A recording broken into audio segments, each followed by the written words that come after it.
For those of you who watch my channel, you know that I don't usually do any reviews on the simulators themselves, and mostly just technical stuff. But after watching 2 or 3 hours of the vloggers' reviews of Flight Simulator 2020, I wanted to weigh in and maybe temper a little of the exuberance I heard, so that people realize that sometimes first impressions can be a little bit misleading.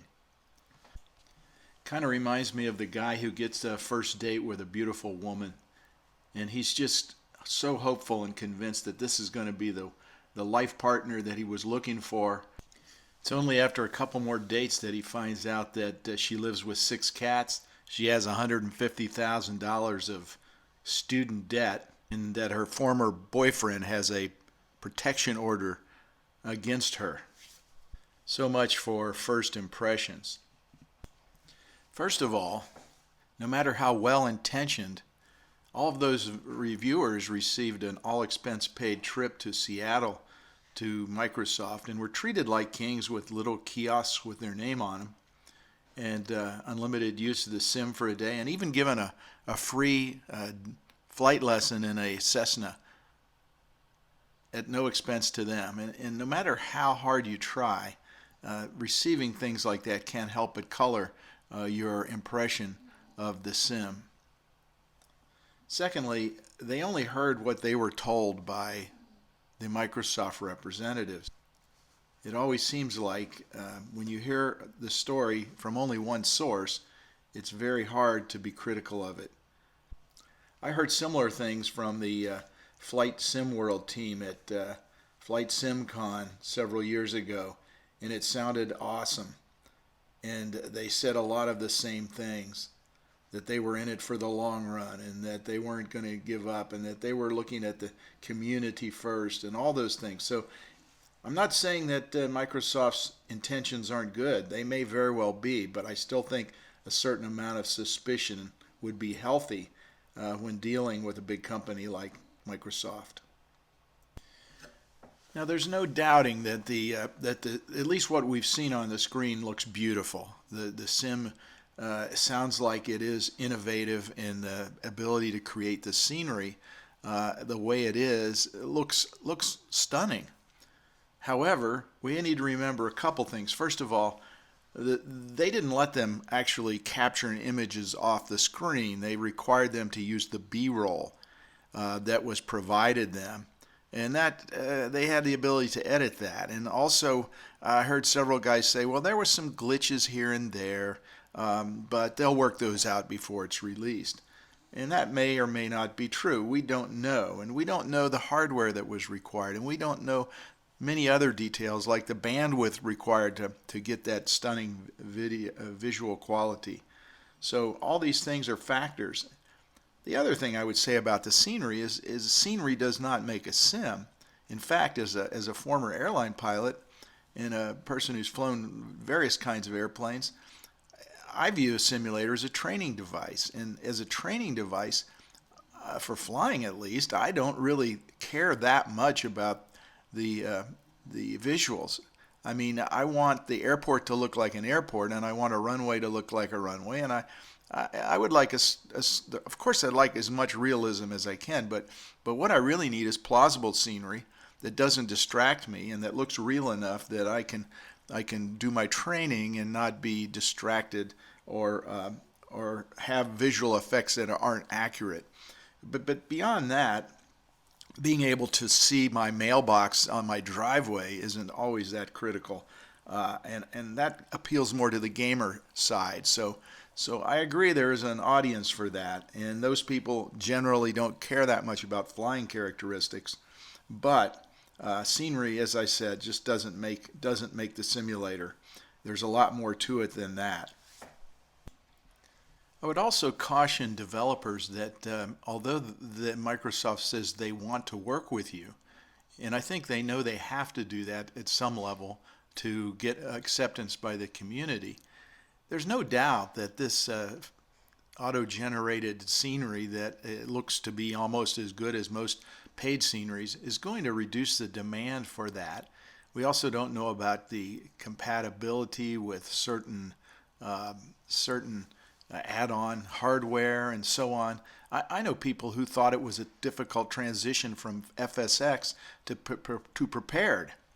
And you know, if that's a tough transition, this is going to offer equal challenges, I'm sure. Finally, there were a number of things that they went on and admitted weren't going to be available for a while in the simulator. And those include things like, very important for many of us, VR, helicopters. There was no gliders or big jets, but they're coming. Multiplayer is coming. Shared cockpit, well, they've talked about that. And there's just lots of things, including the accuracy and the fidelity of the aircraft systems. We just don't know how that's going to come. Now, if you're a cockpit builder and you operate a 737 simulator, you want the systems to be accurate. And the question is, you know, are those systems going to be modeled accurately? You know, a game that appeals to gamers and may have great visuals may not have good systems, and without good systems for cockpit builders, that's a big negative. So we really just don't know. You know, I heard that some of the developers, some of those guys were taking flying lessons to help them in their development. Well, you know, that's good. I remember the guy who was leading the Flight Sim World program. He did the same thing, but that system didn't. That flight simulator didn't survive. So, you know, I think maybe X-Plane. I think Austin Meyer was a pilot, and that's what caused him to write it. And it tends to be pretty pilot centric. But we don't know about this new simulator for sure. Certainly, FSX wasn't quite that way, and that is supposedly still at some level underneath all of this. So while I commend Microsoft for what they've done, we need to remember that they are a business and that they have had a simulator before. I think the original simulator was mostly to demonstrate the power of a personal PC when the first PCs were released, and the simulator was a great way to showcase that. What's their motivation this time? I don't know. Are they out for a vanity project? Are they trying to showcase some new technology? Or are they truly just caring about airplanes and flight simulators, and they're here just out of the goodness of their hearts? I don't know. I can't judge that. But I can tell you they are a business, and at some point, if they decide that the simulator is not worth the cost, whatever that cost may be, they may change their mind. They've done that a couple times before. So let me just say in conclusion that I have absolutely great hopes that this simulator will be a game changer.